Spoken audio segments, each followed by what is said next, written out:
The views and opinions expressed on this program are those of the participants and do not reflect the views of BronxNet or the program underwriters.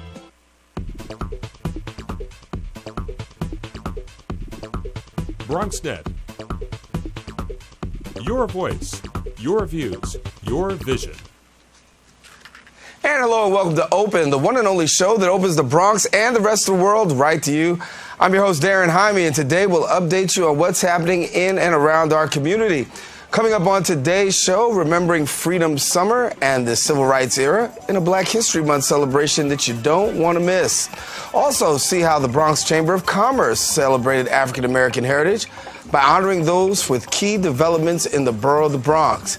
And then we'll find out about a weekly social networking event for Bronx consumers and entrepreneurs. And after that, we'll talk to an organization working to help lift people out of poverty for good. And finally, Vince Bracey will join us live from Hostos Community College, just a day away from where the Bronx Borough President is set to deliver the annual State of the Borough Address. So stay tuned, because all this and much more is heading your way, because right now, we're officially open.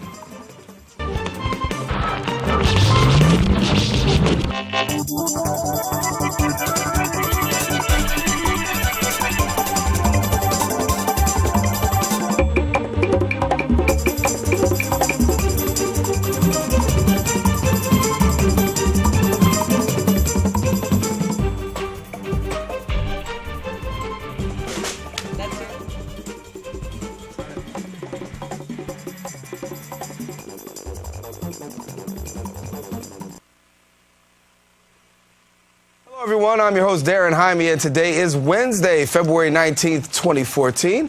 Of course, you're watching Open, the only live and interactive program that brings the Bronx and New York City straight to your TV set. We want to encourage you to stay connected to us. You can find out more about us on Twitter at BronxNet TV and at Facebook at Open BronxNet Television. And we want you to stay with us, because coming up right after the break, we're going to introduce you to the Bronx Chamber of Commerce and the latest they have going on right here in our borough. We'll be right back.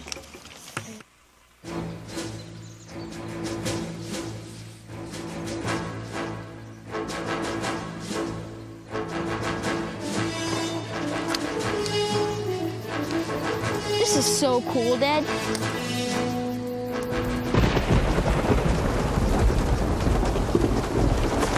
Awesome. This is so cool, Dad. You don't have to be perfect to be a perfect parent. There are thousands of siblings in foster care who'll take you just as you are. Wow, these are really good. You act surprised.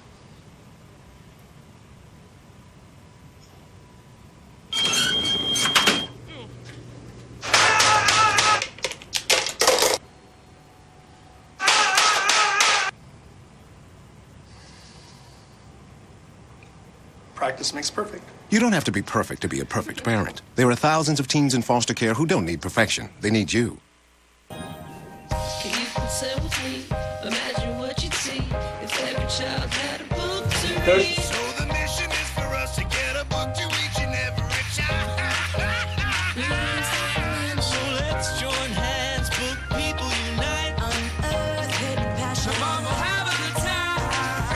One book can be the most that helps to change a life. People unite. Read to a child today and spark a lifetime of ambition. Look at me. Hey. Raymond, look at Mommy. Maybe the light hurts his eyes. Maybe she's just not hungry. Maybe he can't hear us. Maybe we're not stimulating him enough. Maybe it's a phase.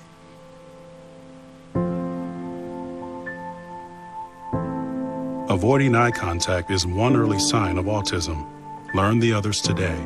The sooner it's diagnosed, the better. And we're back here on Open. Darren Jaime here with you. The Bronx Chamber of Commerce celebrated African American heritage by by honoring those who've played a fundamental role in the borough's most effective economic issues. You're here now to tell us more about the event and what else we can expect from the Bronx Chamber of Commerce is the Chief CEO, Lenny Caro, and Chief of Staff, Michelle Dalgo. And we thank you both for coming and sharing with us. Good to see you, man. Good to see you. Hi, Michelle. How you doing? So, Lenny, it's got to be an exciting time for you because, as we said, February is African American History Month, but you wanted to make sure that you took the time out to honor those people who made significant contributions. You know, it's funny. If we look back last year when we honored the Black Tuskegee Airmen, and everybody came out for that. It's important that we don't forget our history and don't forget what they've given up for our country. And in today, we have so much great leadership in African American. We should always remember those things. It's important, no different than the Hispanic market and everybody else. It's taken time to get to where we've gotten. So it's important when we honor Black Heritage Month. We also recognize the Italian heritage as well as the Irish heritage next month. So this year we had some great distinguished guests like Johnson, our great DA, Letitia Jackson, the new public advocate, and on. Stanley Simon, who actually does, Stanley Clarence, who actually does all the women minorification here in this borough here. We wanted to recognize those people. So it's important that we continue the tradition. It's 5 years that we're doing it strong, and it was another sold-out event. And as we talk about another sold-out event, we want to take you there because our cameras were there. So let's take a look at the African American History event sponsored by the Bronx Chamber of Commerce.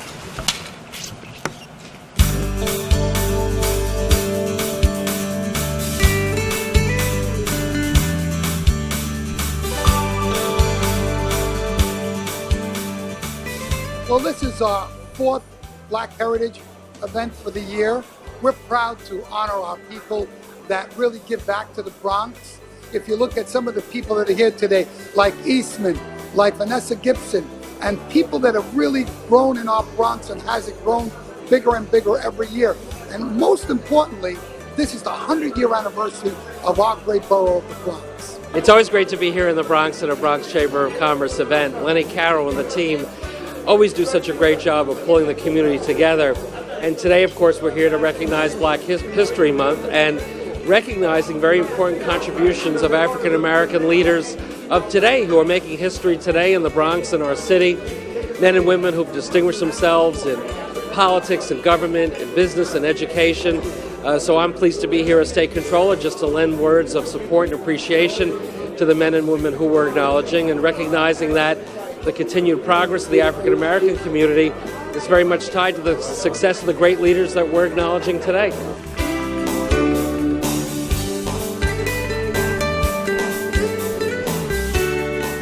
Want to make sure that our conversations go beyond the month of February and allowing people to recognize the strides that we've made as people in our neighborhood so we can take pride in who we are. And the greatest disservice that anybody can do, that any powerful structure can do to a set of people to strip their culture away, is to remove their history from them. If you do that, then you definitely kill off generations of that culture. And I'm one that's not going to allow that to happen as long as the Lord puts air in my lungs to breathe. I will share our story with every person who's willing to listen, but more importantly, let the next generation, the youth of our community, know that how important that our history is, so it becomes their story. I just am very fortunate to have great mentors that have come before me and have told me that if I looked into myself, that I could do great things. To reach out to 240,000 small businesses in New York City, to provide them with resources, to provide them with information, to provide them with opportunities. It's really a pleasure for me, you know, and I live, I breathe it, I have a passion for it. I am so excited. It's truly a blessing to be in leadership. And one thing I always remember is you have to listen to people. You have to listen to the people that elected you. Never forget where you came from and always know that you make the best decisions on their behalf. So I'm excited. I thank Lenny Caro and all the board members, all the members of the Bronx Chamber of Commerce for this wonderful and incredible honor. And I'm certainly looking forward to really making a difference in the Bronx and all of New York City. I'm really honored to represent the public advocate, the first African-American woman elected in New York City's history.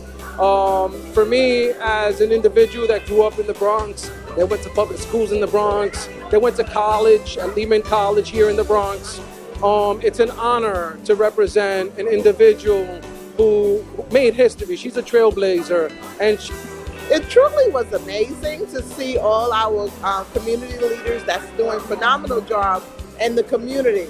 We need these people to be a forefront so our youth and our seniors can benefit to see what is being done in our community. The celebration of the Bronx and history will continue with the Chamber of Commerce as they host the 100th anniversary of the Bronx. That'll be at the Marina Del Rey. For more information, you can go to bronxchamber.org. For BronxNet, this is Arlene McCucker. And thank you very much, Arlene. And of course, we are still joined by Lenny Carroll, Michelle Dalgo. And thank you so much for sharing it. Obviously, a fun event that's had by all. You talked about the 100th celebration of the Bronx. You got your little commemorative pin there, too. Great. Let me give you one. It's our actual flag of the Great Bronx, celebrating 100 years. Thank you. This is the first one that's ever been really put together by our community. We've joined forces with the borough president this year to host this event at the Marina Del Rey. And we're completely sold out. We have dignitaries, ambassadors of coming from countries. We have representatives from Sweden, where Jonas Brock came from, that's flying in the day or two before to present the proclamation to the borough of the Bronx. We have ambassadors from Spain, the ambassador of Israel coming. Jose Feliciano is our entertainment for the year. We have dignitaries from the White House and all of legislation, Assembly and Senate, that are being part of this program. So it is a really great program to show off all the things that we have going on in the Bronx. One of the most important things, I believe, is that we're honoring businesses that are building here in the Bronx.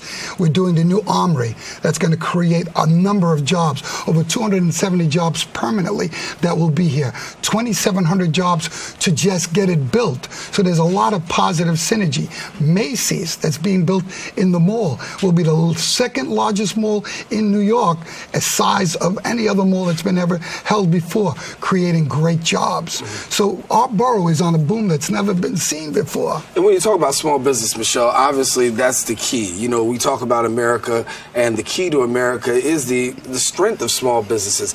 Share a little bit about MWBE. Sure. In regards to MWBE, the Chamber has the resources now to help companies become certified. So if you're 51% minority or woman or both owned, you're eligible. You have to be in business for at least 1 year.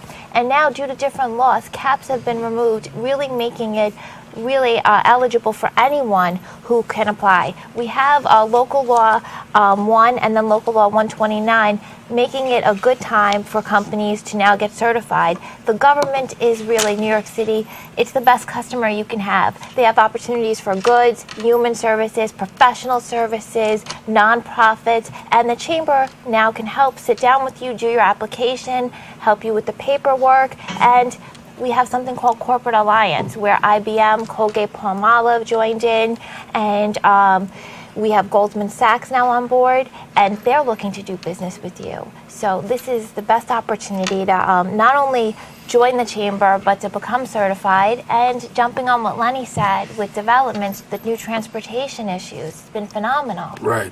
And you got these train stations that are coming. I mean, it's out. Yeah. So you have a lot of opportunities. So I want to talk to you because I'm a journalist. And I understand that you're going to be one in a short time because you'll be interviewing Donald Trump. Yeah, 12 o'clock today we'll be with Donald Trump interviewing about his investment in our borough. He's building a new golf course that's also going to be given back to youth. So think about this. In our lifetime, did we ever think an organization like Donald Trump would invest in the Bronx? But they have, and is receptive to the point that he's actually invited us down with BronxNet to host and interview him today at 12 o'clock. That's a great achievement that we can do. And he's a man that believes in giving back because we don't want to leave the focus of our gala. It's a scholarship fund. And we give back to all the CUNY colleges and also to Truman High School, who just won a broadcasting contest but didn't have the money to get there. So the Chamber, through the Junior Chamber, got a fund for them to get them to fly down, got their hotels and meals taken care of. We can't forget the youth. That's important to us. Those are our future entrepreneurs. So there's a lot of positive positive things. Montefiore Hospital is also 100 years old this year. We're celebrating with them. And they're bringing the first outpatient bedless facility to our borough. It's the first one in the whole nation, so we're excited about that as well. So with all these things that are happening in the borough of the Bronx, obviously when we hear the unemployment rate and we hear how the borough struggled with the unemployment rate, do we see a real strong turn from what it is? Will we soon be able to say that we are not the borough with the highest unemployment Just rate? like anything else, there's always something at the end of the rainbow. With these companies coming in, within the next 2 or 3 years, our rate will come down because everybody needs jobs. And whether we are 100 jobs or 500 jobs, they all need jobs. So within the next 2 to 3 years, we're going to see our rate really drop considerably because they're still building. They're not finished. So within the next 2 or 3 years, as projects are finished, people will definitely get the jobs. And we'll be hosting job fairs for them. What is the big selling point when you have people who are thinking about bringing their business to the borough of the Bronx? Because, a lot of people are skeptical at first. Some people have their concerns, but then we're able to see the mall come and these other great things come, the Trump golf course come. What do you think are some of the great selling points that we have to offer as a borough? Well, we are a great borough of the Bronx, and we are almost land to Westchester. We're not separated by bridges. We're centrally located. We're centrally located, and we still have property that can be purchased to develop. Brooklyn has done very well. If you can look at, the new Barclays and all those new programs, and eventually what's going to be happening next to the stadium. As you know, in the works, we're looking at a new soccer stadium, the new ice skating ring that's done with Mark Massier, who's also our keynote speaker. So there's so much synergy, and the Bronx is finally getting its time to become that star that we need to be. So 100 years is the celebration of the borough of the Bronx. It's going to be at the Marina Del Rey. Unfortunately, you just have to stay tuned to BronxNet to watch it because there are no tickets available, right? No tickets available. No tickets available. So that means you got to stay tuned and watch it here with us, and we'll bring you all the inside information, all the guest speakers, and then we'll also bring you what Donald Trump has to say as well. You will have that at the end of the day. All right, Lenny Carl, thank you so much. Michelle, thank you so much. My pleasure. All right, thank you so much for sharing with us. The Bronx Chamber of Commerce here with us.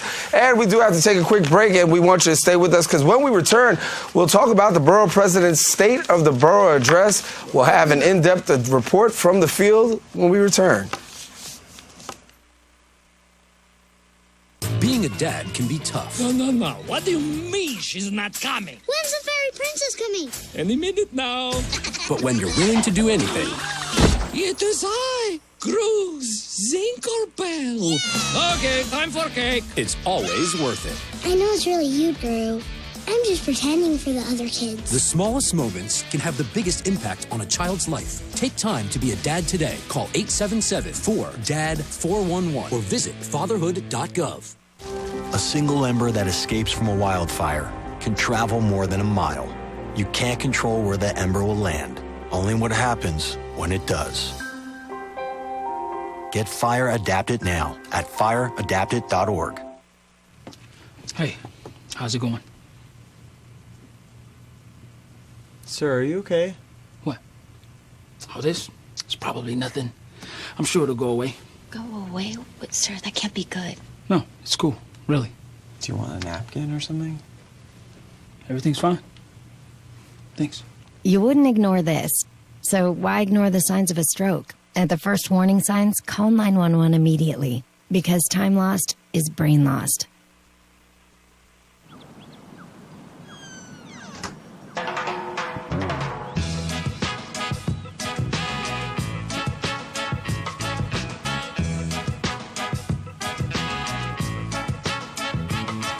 Hands can do incredible things. Now they can even help save a life with hands-only CPR. If you see an adult suddenly collapse, just call 911, then push hard and fast in the center of the chest until help arrives. Learn more at handsonlycpr.org. Did you find the flashlight and the batteries? Yes. Did you make sure we're not missing anything in the first aid kit? Yep. Did you go through the plan with the kids again? Yes. The more you prepare today, the more you'll be able to reduce the devastating effects of a tornado, an earthquake, a power outage, or any other disaster.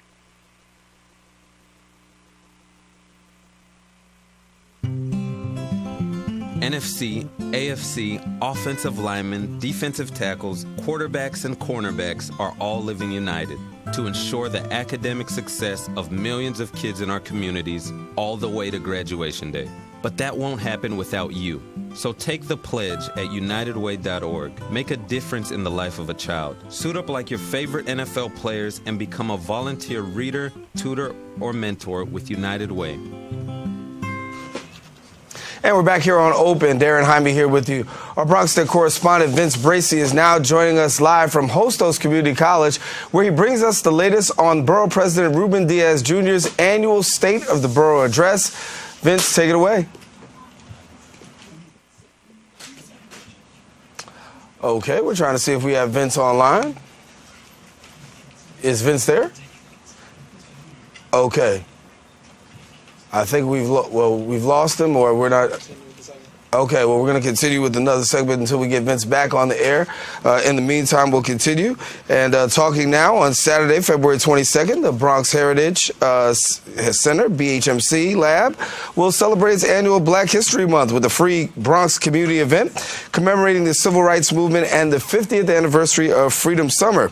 Here to tell us a little bit more about that is folklorist Elena Martinez, Don Perry of Digital Diaspora Family, and master musician and musical legend Bobby Sanabria. And thank you so much for joining us all. Thank you. And so, good morning. Good morning. Good morning. So Black History Month seems to be the theme. We talked a little bit in the last segment about the Bronx Chamber of Commerce and now this event. So why don't you share a little bit with our public about this particular event?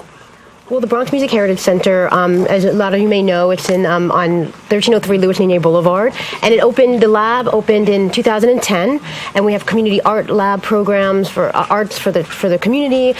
There's residencies, artist residencies, and now Bobby and I are curator of the Bronx Rising series that is there, as well as we're also the co-artistic directors. But we do all these different programmings of all different music, arts that are from the Bronx, but we started last year doing a Black History Month event, and so this year we decided we were trying to figure out, what will be the theme, and I realized it was the 50th anniversary of the Mississippi Freedom Summer, and unfortunately I really wanted to do this because I know, unfortunately, I don't know as much as I should about the civil rights movement, everything that's there, so I thought this would be a good time that we could do an event on this topic, because not only is it a historical anniversary, 50 years, but also it's a relevant topic today, voting rights. I mean, we live in a time today where many states are trying to suppress voter rights. Mm-hmm. So it's just something that, even though we're looking back in history and giving recognition to that history, it's something that's really relevant today. And so this idea of giving voice by whether it's voting rights, or telling stories, or with music, you tell people giving voice and being able to tell their stories is sort of like the theme of the event this week. Bobby, speak to a little bit about the music component and bringing music into the fray, particularly for this event. Well, the Bronx has a long history in terms of the African American community. The Bronx at one time had more nightclubs, restaurants, catering halls, etc. There was a center of activity for the Black community, especially for jazz. We had many great jazz clubs, venues that featured jazz, like the Royal Mansion and others. The Blue Morocco, the 845 Jazz Club, where people like Nancy Wilson, Miles Davis, and many other stars of the jazz world used to come up to the Bronx and perform, and many jazz stars lived in the Bronx. Herbie Hancock at one time lived in the Bronx, a legendary Grammy-winning pianist. Mongo Santa Maria, because everybody knows Ray Barretto, in the Puerto Rican community, National Dominguez jazz master. So it goes on and on and on. Elmo Hope, Bertha Hope, the Thelonious Monk on Lyman Place. Yeah, Thelonious Monk. It goes on and on. So at this event on Saturday, we're having the great jazz vocalist Antoinette Montague, and she's going to be doing a special program that Len will tell you about in a second. Mm-hmm. And Don, a little bit about the conversation, because you're going to be hosting this interactive workshop here. Right. So the conversation piece is going to be? The conversation piece is Digital Diaspora Family Reunion. And the idea really is, you're listening to Bobby talking about some of the historical events and people who've lived in the Bronx. what people don't realize is that our history is not something that's kind of musty and sitting in a book or on a shelf. Our history is in photographs. It's in the recollections of people who lived here.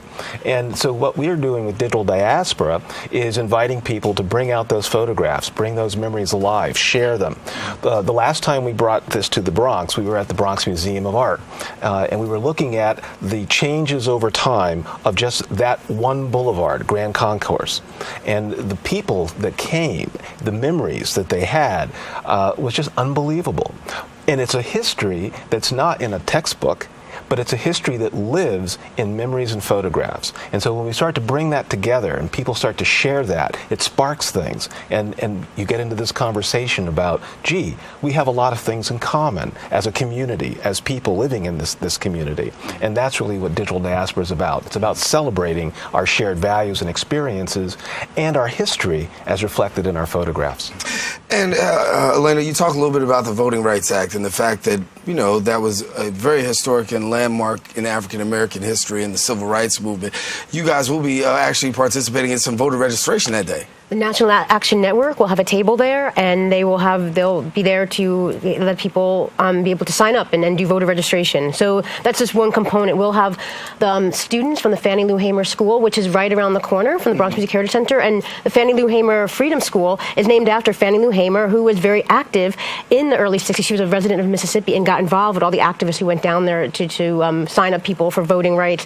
So the students from that school put together short videos of the civil rights era, so we'll be showing them. We'll have local vendors. We'll have the voter registration going on by National Action Network, and then we'll have the great storytelling. And and also we're so excited to have Digital Diaspora Family Reunion there because they just came back from Sundance, premiered a film they're working on at Sundance. So they're going to be talking about that and having people tell their story. So we're urging people bring their photos, so that if they're from the 1960s and you have any family members who were involved in the civil rights, that's great. But if not, and you have some family stories, bring the photos. We want people to give their stories, and then we'll have the great jazz concert, as Bobby mentioned, Antoinette Montague. And you want to talk a little bit more about that, jazz's voice? Jazz's voice has always been predominant in the civil rights movement. Right. Great musicians like John Coltrane and Thelonious Monk and others have either performed or composed pieces dealing with civil rights, particularly John Coltrane with that haunting piece, Alabama. Dealing with the murders of those 4 young African-American girls in that church in a bombing. So Antoinette Montague, in her program that evening, on this coming Saturday, is going to address that with songs from the civil rights movement or associated with the civil rights movement as interpreted by jazz musicians throughout history. And if I could just jump in one quick thing. We think about civil rights movement and we say, oh, that's in the South. But a lot of those people came from up here. That's right. And one of the folks that gave their lives, Andrew Goodman, came from New York and was one of the 3 civil rights workers that was murdered, and it was in the film Mississippi Burning. So when we talk about history being something that's alive and something that people can resonate with and be actively participant in, people in New York have to realize their connection too. And that's another reason why we want them to bring those photographs, because we want to see that visually. One of the things that we're going to be showing is some of the family photographs from Andrew Goodman, which have only been in the family. And as Elena mentioned, our film was dealing with the way African Americans have been represented in their own family albums versus the way they've been depicted in the general culture. So the importance of photographs in terms of identifying who we are and what we're about and what our commonalities are, that's what we're trying to get at with those images. And I think it's important because when you talk about, history, many times people refer to textbooks, encyclopedias, things of that nature, but there's no greater history than seeing somebody's photographs and having somebody be able to tell the story. This is such and such, and we did this, and we went there, and we went there. Right. So it has to be a wonderful opportunity for the public to actually come and be able to actually share in a part of history and be able to tell their story. So for people who want to come to the event, let's talk about the particulars, when, where, how. Okay, so it's this coming Saturday, February 22nd at 3 o'clock to 6 o'clock. And starting off with we'll have food vendors, show some of the videos from the students. Then at 4 o'clock will be the Digital Diaspora Family Reunion, and 5 o'clock, Antoinette Montague. concert. So it's 3 to 6 at the Bronx Music Heritage Center Lab, 1303 Louis Ninier Boulevard. And there you can like us on Facebook if you're so inclined. And also for more information also about all the things that are at the Bronx Music Heritage Center, bronxmusic.org. Okay, Bobby, before I let you go, tell us what you're working on. What's going on with you? Oh, a bunch of stuff, but too numerous to mention. But what I'm excited is that being associated with the Bronx Music Heritage Center, because this space is a small art gallery space where it holds about between 80 to 100 people. We encourage everybody to come. It's free to the public, but we ask for donations to continue the great programming we're doing there. But in the summer, ground will be broken for a larger performing arts space on 163rd Street and Melrose Avenue, which will house a 250-seat theater, a recording studio housing for elderly musicians, an art gallery, and a museum dedicated to the history of Bronx music. So that's something to really look forward to, as the gentleman before was talking about all the great things celebrating 100 years of the Bronx. The Bronx is the real heart and soul of New York City, and we want all Bronxites to remember that and be proud of it. Before I let you go, Don, how did it feel having your premiere at the Sundance? It was unbelievable. I mean, we went there with a film, with Digital Diaspora as a live event, and with a social media, transmedia platform, One World, One Family. So that gave people that weren't even at Sundance a chance to participate. And when we did the screening of the film, the live events, we were able to show the photographs that people were sharing with us through the One World, One Family on Instagram. All right. Well, thank you guys so much for coming and sharing with us. Best wishes for the event. Hopefully we'll get the public to come on out and take part of a major celebration. Thank you guys for coming. Thank you. Thank you. All righty. Well, guess what? We were experiencing technical difficulties a little bit earlier in this segment, and we're now joined by our BronxNet correspondent, Vince Bracey, coming to us live from Hostos Community College, where he has more on the state of the borough address given by Borough President Ruben Diaz Jr. And Vince, I think we got you now. How you doing, Darren? Give us a little insight. I'm out here to tell you guys that tomorrow morning, Bronx Borough President Ruben Diaz Jr. will be giving his first State of the Borough address since his beginning of his new term. It's actually the fifth State of the Borough address since he took office in 2009, I believe. His speech will touch on topics such as the centennial celebration of Bronx County, and also as well as the rebuilding and rebranding of what he calls the New Bronx. One more word, of course our BronxNet cameras are going to be out there to cover the entire thing. You guys can check that out on cable channel 67 and Verizon Files channel 33 at 11:30 a.m. tomorrow. Vince Bracey coming to us from Hostos Community College. As we said, the borough president giving his annual State of the Borough address. It will be his fifth State of the Borough address. Stay tuned to BronxNet Television, as we'll have more, and we'll also break down and have some coverage from other people in the event to get reaction to the borough president's speech. We have to take a quick break, but when we return, we'll find out about a town hall meeting held at Montefiore Medical Center and hosted by Congressman Charles Rangel. We'll talk about that in a few seconds. Well, Montefiore is an example of what can be done with the poorest, the oldest, the sickest, with cooperations. This is going to serve as a national forum for people to know what the Affordable Care Act means. From the federal government to New York State, the urgency continues to provide health care to the Bronx's uninsured. United States Congressman Charles Rangel hosted a town hall meeting at Montefiore Medical Center. He admits to a slow start in rolling out Obama's Affordable Health Care Act, but says forums like this one will make a big difference moving forward. Well, it was a little difficult getting out a program that was going to provide new services to 50 million people. But here you see people are enrolling, people are getting insurance, and so I'm confident. Hundreds packed the Moses Campus Grand Hall to hear the latest on federal and state initiatives to bring health care to some estimated 200,000 Bronxites out of 1.4 million who don't have insurance. Moline Peterson, who has not been insured since 2002, is one of them. I got the notices in the mail from NY Health, and I decided to go on the website. A panel of experts were on hand to share their vision with practitioners and everyday people on how they plan to close the uninsured gap here in the Bronx. This morning we're here at Montefiore Medical Center to bring people together, people of influence within their communities, to give them the information so they can really push it down to their constituents at a local level. There will be challenges for some, for example, the undocumented immigrants. Roberto Garcia from the Community Relations Department at Montefiore says he's concerned they may feel they have no options. Someone who's here as an undocumented immigrant would not be eligible probably for regular health care coverage, but if their children are born here, they are eligible for health care. And then back to Moline, who went online to apply for coverage for herself and her family with New York State. She left the application midway, and here's her reason. It takes a while for you to get it.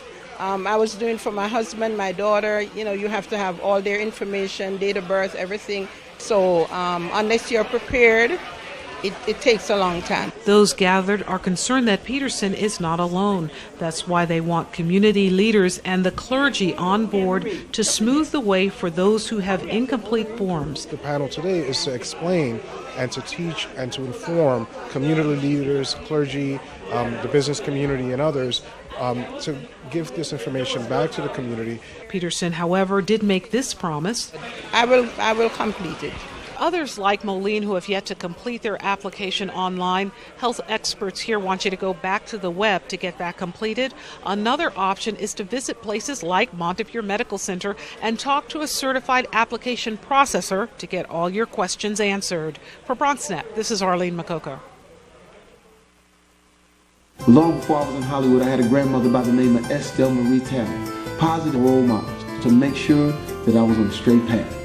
Big Brothers Big Sisters carefully screens volunteers and places them in long-term mentoring matches with kids who face adversity. With more volunteers, especially men, and more donations, every little who needs a big can have it. Start something. If it's been a while since you've been involved, start something again. Learn more at BigBrothersBigSisters.org. This was me. And Mom and Dad. And my big brother Alex. And Jack. This was the day that I learned that sandals get their name from sand. And that the ocean is bigger than all of us. This was the day we all got to forget that I was sick. This was my wish. LIFT is an organization on a mission. It's to help community members achieve economic stability as well as well-being. They're working to establish a new standard for holistic and long-lasting solutions in the country's fight against poverty. And here now to tell us how they can help those in need is Executive Director of LIFT New York, Cindy Menzerb, and Executive Director of the Center for Bronx Nonprofits at Hostos, Eileen Newman. We welcome you back to the show again, and good to have you. Thank you. Good. Eileen, I'll start off with you first because the Bronx and New York City is filled with a wonderful host of not-for-profits, and today we're going to spotlight one. Right. When I went to visit LIFT, I was amazed at how it had started, and Cindy had just begun soon before I got there as the executive director, and I just thought they had such a unique story, and I thought it was really important to get those stories out. Mm-hmm. Well, tell the story, Cindy. Sure. You got a little bit about it, and what exactly is LIFT for somebody who's just watching? So we're a nonprofit, and we're working to lift New Yorkers out of poverty for good. Mm-hmm. We are doing that by helping people build the social, financial, and personal foundations they need to get ahead. And what we mean by that is somebody walks in our door and they are paired with a volunteer advocate, which are often college students. We have students from Lehman, for example, and they are well trained to help people meet their goals. And so somebody might come in and say, I'm looking for a full-time job. And so they'll sit down and map out the steps that they need to do to find that job. And then each week they come in and they write their resume, and then they do interview prep, and then they apply for jobs. And they keep working together until they find that job. And when you talk about living below the poverty line, there are so many New Yorkers that are actually living below the poverty line. Is it a little striking to find the amount of people who come through your door? It is. We have a lot more people that we can help that need help, but we're doing what we can. Talk to us a little bit about this, because you said your values, and some of it is to really help people to get off of poverty, to really be helped out. when you have these volunteers, talk about how you go about getting these volunteers to really put their mind and their hearts to really wanting to help those committed to poverty. Yeah, a lot of college students, and they come in our doors and make a huge commitment. So they're with us for 8 hours a week for 2 semesters. They go through rigorous training, and they're really invested. We actually have a lot of CUNY students right now through a CUNY program, which has been really fantastic because it's a lot of local folks. So if a person's watching right now, they say, listen, I know I'm in poverty. I heard about your organization. I walked through the door. What happens for a person that walks through the door? Take us through a little bit of the stages. So one thing we really want is for people to feel like it's a different experience. We don't want them to feel like they're walking into a typical, like the DMV experience, if you can think about what that's like. Oh, I know what that experience is So like. we want them to feel immediately welcomed. We sit down with them, and one of the first things we ask them is what we call the miracle question. And so we say, if everything were different in your life tomorrow, what would life be like? And we do that because we want people to have hope. We want them to believe that things can be different and that life can change. And that's a really different experience than what people might have at a typical social service agency. We then have to get into the nitty-gritty, like what's going on today, what do you need help with? And then we create a goal plan and action steps, and then we support them to meet their goals, whatever those goals might be. So it could be, they have a crisis situation that in that moment they need to prevent eviction. But as we're working on those crisis situations, we want them to be dreaming about what life can be like in a year from now and 5 years from now. So maybe that's a job training program, getting back into school. What is their dream career? We want them to dream and believe that things can be different. Ali, you said that you were struck by this organization and the work that they do. What was it that particularly... When I walked in, there were people sitting and waiting, but I couldn't, and they were talking to each other. So it was a waiting room where everybody was interacting, and the woman behind the desk was talking to everybody. So there wasn't a sense that you were in a sort of more bureaucratic place that people had a number, and people have to work in whatever way they have to work to get it done. But there was something very personal about it. And then when I sat with Cindy and she described how it had begun, and which was an amazing story, and we probably should talk about the beginnings of this organization, then I completely understood why it had such a unique feeling. Give us a little bit about the beginnings of this organization. Sure. So we were started by a woman named Kirsten Lodel, who, when she was a college student at Yale, was volunteering in New Haven for a Head Start program. And she was really struck by the lack of services for parents, and really felt like if there could be one center that somebody could come in as a whole person with all of the things that are going on for them and get help in that one location, wouldn't that be great? And that's how Lift started 15 years ago. And our Bronx Center actually is the oldest site remaining from the original Lift organization.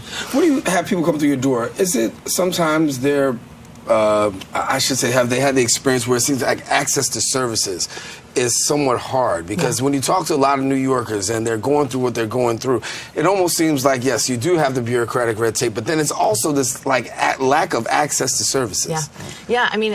Poverty is complicated. Getting help shouldn't have to be. And that's what we believe at Lift, but it can be really complicated to navigate the system and access services. And so that's one of the big things that we do in our office, is help people connect to all the resources that may be for them. And a lot of times people just don't even know what exists. And so we pair them with an advocate who just helps them figure all of those complicated situations out. Can you talk about a commitment to diversity? Share a little. Sure. As an organization, we really believe that diversity is so important to not just our world, but to how we can solve poverty. And so we are bringing people from different backgrounds to partner with each other, to help each other along, and to be a support network. Beautiful, beautiful. And so, Eileen, as you walk around and you saw this beautiful organization, you said this is somebody that definitely needs to be spotlighted. How do you feel that they're making a difference? I think that they're making a difference because they have such a commitment in the community to operate in a way that's all-encompassing, and they have one thing that they're doing. They're really trying to lift people out of poverty, and they're looking at all the complications of that and everything that people need. There was a woman, I was very struck by this too, there was a woman who was sitting in the office talking to the person behind the desk, and she had her phone bill with her, and there were things she didn't understand. So if you get your phone bill and you think something's wrong, or you can't quite figure out everything, where do you go? I mean, maybe you go to a friend, but if you have a place that you feel comfortable saying, I can't there's a little, maybe it's language or whatever, I can't quite figure this out. I think that's a big thing. I think that poverty and issues that people have in their lives that stop them from moving forward go from the very, very simple to the extremely complicated. And I think that Lyft is a place that just says, come in with your phone bill, come in with your larger issues, the need for a job, and we'll be there. And I think that's there was a very human quality to it that I really respected. When we talk about poverty, sometimes there's a lot of stereotypes that come with poverty, but yet and still, when you look at people on an individual basis, there are some common threads that flow. What are the common threads that we're finding with people with poverty? Because so many times we talk about the stereotypes, but there really are some just basic common threads. There are basic common threads, and in fact, people in poverty need what we all need. We need people in our corner, we need people who can support us, we need self-confidence, and we need belief that things can be different. And we all need some financial support to be able to make it. And so the reality is that people in poverty don't need anything different from what we all need. And if we think about social services from that perspective, from a human-centered perspective of what do we all need, we're going to get a lot further than when we think about what do those people need. I always thought about poverty that any one of us is one step away from that, or 2 steps, or 3 steps. But it's luck, it's experience, it's something that happens at a certain point in your life. And if we keep looking at each other that way, then it's much easier to reach out, because that person is potentially me. Or I mean, you hear people with stories about, actually I was very struck last night. I was at a reading of a segment of a book called Act One by Moss Hart, the famous playwright, and he was became very famous. He started in incredible poverty. His mother used to have to walk 20 blocks to go and buy milk because she had used up her credit in the 20 blocks between the last place she could go to. And he made it, obviously. But he didn't start out with anything. So we don't know who people are and what their potential is. And so my mother used to say everybody's 2 checks away from homelessness. That's right. So you never know just how. And you have to always remember that, because that's the way that you connect with each other, I think. Before we leave, please share the information for somebody who wants to find out more about Lyft. Absolutely. Go to our website, lyftcommunities.org, and get involved. All right. Well, we thank you so much for sharing with us, Eileen and Cindy. Good to have you. Thank you. All righty.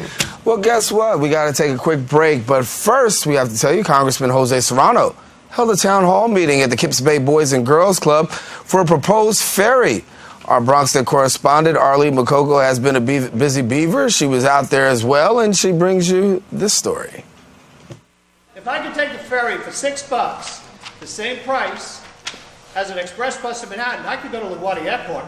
I'm a happy puppy. Staten Island has one, but now the Bronx? There's certainly a lot of energy and enthusiasm for ferry service here in the Bronx. We have to get the Bronx included. 4 of the boroughs have ferry service, the Bronx does not. That was the focus of a meeting at the Kips Bay Boys and Girls Club on Castle Hill Avenue, organized by Congressman Jose Serrano, who says he's staying neutral on this plan.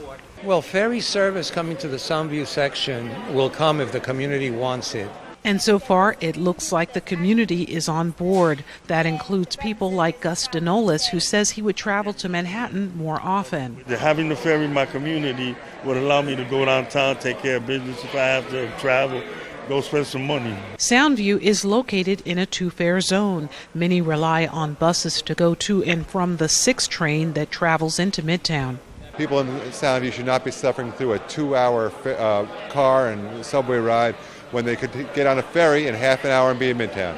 Head of Outreach for Community Board 9 says there is one concern. I don't want it to come here and then people say, how did it get here? I didn't know it was coming. I want to make sure that everybody, not everybody, but as many people have a voice as possible. It's all about getting community approval, and if that happens, construction should be complete by the end of next year. For BronxNet, this is Arlene Makoko. Barry, time is running out. According to my calculations, 1 in 5 kids in America struggles with hunger. How can so many children face hunger when there's more than enough food to feed them all? You're right, Barry. We can help solve hunger by teaming up with Feeding America to get food to hungry kids in communities across the country. Help Flint and the Feeding America network of food banks get food to the people who need it in your community. Find your local Feeding America food bank at feedingamerica.org/hunger. Together, we're Feeding America. If I got to go to college, oh my goodness. I like discovering new things. You get to see what works for you and what doesn't. That helps you evolve as a person. You get to make like a supernova of skill or talent or whatever it is. I've always wanted to go to college. I just feel like that's my destiny. My name is Queen, and I am your dividend. All right, give me a spot. You know my motto, safety first. They could be dangerous. I think we should call animal control. Animal control? To be safe. Don't worry. Just... I got this. It's a new motto. You don't have to be perfect to be a perfect parent. There are thousands of teens in foster care who don't need perfection. They need you. Being a dad can be tough. No. What do you mean she's not coming? When's the fairy princess coming? Any minute now. But when you're willing to do anything... It is I, Cruz Zinkerbell. Okay, time for cake. It's always worth it. I know it's really you, Guru. I'm just pretending for the other kids. The smallest moments can have the biggest impact on a child's life. Take time to be a dad today. Call 877-4DAD-411 or visit fatherhood.gov. And welcome back to Open. I'm your host, Darren Jaime. The Bronx Meet and Market Series is a weekly event where entrepreneurs, investors, professionals, mentors, and consumers can meet as well as network. Sheikh Musa Drami joins us today to tell us how this weekly social networking event can help you. Welcome, Sheikh. How's it going? Thank you very much. Good to have you. So you talk about this thing because having the opportunity to meet and market is something that a lot of people can't do, but you're bringing both together. Absolutely. Well, first of all, thank you very much. Today we're going to talk about economics. Yes. And, I'll open up by saying that the greatest remedy to gentrification and poverty is good education that can afford you good jobs that can create an economic, mobility, upward mobility in the communities. Because of that, we are holding weekly business networking that we call Meet and Market, where we introduce entrepreneurs or aspiring entrepreneurs to professionals who can help them, whether they're bankers or they're lawyers or the CPAs or mentors. For example, my son just turned 15, already set up his own corporation, Electronics Repair Zone, which I help. And I did not give him any money or anything. I walk him through the process of forming a corporation, selecting a name, registering the domain name, getting your emails, and getting your EIN number. And today, he and 3 of his friends are running a corporation here in the Bronx. Don't want any money from their parents. As a matter of fact, his mom is the treasurer. I don't know for how long, but this is the type of environment that we provide for all the Bronxites. We appreciate very much the nonprofits that are the greatest employer in the Bronx. We appreciate the service that they provide, education, social service, and healthcare. But Bronx now must be shift to an economic base where these young kids learn about how they can set up their own corporation, how they can be creative, how they can invent a trademark, how they can benefit from the modern economic opportunity that the technology made possible.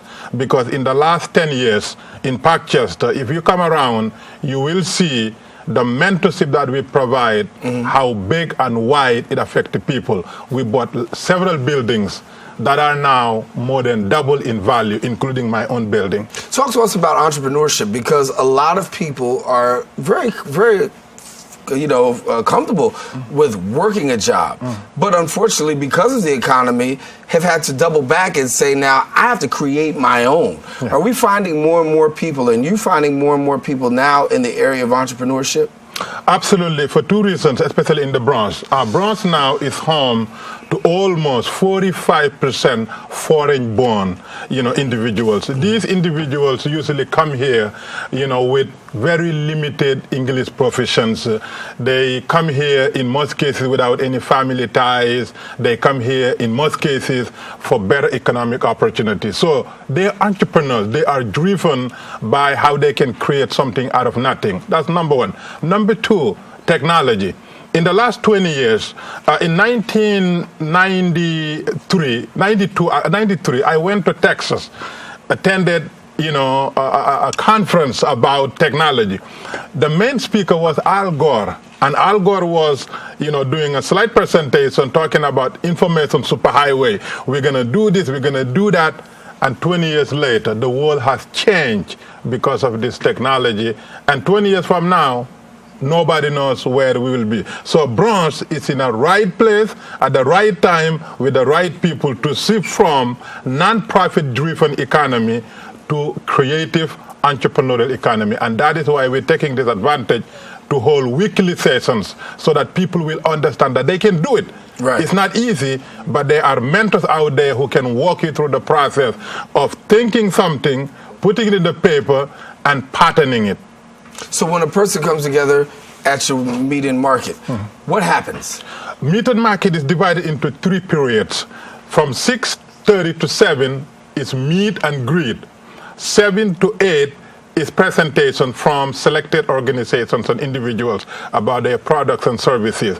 And from 8 to 9 is networking and dinner and establishing longer-term relations. So far, multiple businesses have already contracted, services because of the meet and market. Myself, last year, I introduced the Peace December Lights, where people have in their office and whatever. That was created out of meet and market because I was able to meet someone there who has connection to manufacturing in China, and I didn't have to pay a dime to a lawyer. And today, these lights are being produced in China, and I'm sure thousands, if not millions of pieces will be arriving here in New York City before June, all because we have people that come together and share, their ideas. I talked in the last segment about access to resources, and I was talking about how people in poverty sometimes have a lack of access to resources. But when you look at businesses sometimes, it seems as though for them, a lot of people, if you talk to some business owners, feel like an island, and they don't have the access to resources. Do you agree? 100%. Number one, I wasn't realistic. I know how difficult it is for people to even qualify to buy a home, and which is a very sad reality. Usually there's a saying that banks only give people money who don't need money. Once you are in dire need of, capital, seed money, to do anything, they will not give it to you. Because usually at that particular time, you don't have assets, your credit may not be strong, there's no financial portfolio that you can, so there's no track record. They don't give it to you. What I think our politicians should look into at this particular time is how they can make it possible for students and entrepreneurs to gain access to capital and develop their ideas, so without all the burdens that associate with the current, conventional financing, structure. If you look at all these organizations that are now changing our lives, from Google to Yahoo, you name it, to Facebook, these are organizations started by kids who did not have all the things that they needed, but because either their family members or an investment banker was able to put some seed capital behind their ideas. We should do the same thing in the Bronx. Instead of, requiring the same conventional down payment, credit and income and all the other background, financial capabilities, let's make it easier for them. They are creative individuals. If they gain access to capital, the seed money, they can create a wonder. Before we leave, please tell people how they can get in touch about Meet and Market and where they can go. Well, we're right in Parkchester. Parkchester, as I may add, is now an open rising community, middle-income communities, people who earn, decent salaries. Every Friday from 6:30 to 9, we are at, our community center, Al-Iman Community Center, 2006 Westchester Avenue, right across the street from Parkchester Public Library, right next to the Parkchester train station, very conveniently located. And you can go to meetandmarket.com, for more information, or if you want to become a presenter, or to attend and learn about how you can develop your idea into a business reality. Sheikh Musa Draman, thank you so much for coming and sharing with us here on Open. Thank you very much. All righty. Unfortunately, we have to close down this session of Open. It's been a pleasure coming to your homes. Of course, we want to thank our guests for joining us and you, the viewer, for tuning in. Now, if you missed any part of today's show, you can catch the Recablecast 10 p.m. tonight on Cablevision's Channel 67. If you have Verizon Fios, that's Channel 33. Or you can watch us anytime on the World Wide Web at www.bronxnet.org. Have a great week, and we encourage you, don't forget to keep your heart, your mind, and most of all, this channel wide open. Darren Jaime saying take care and God bless.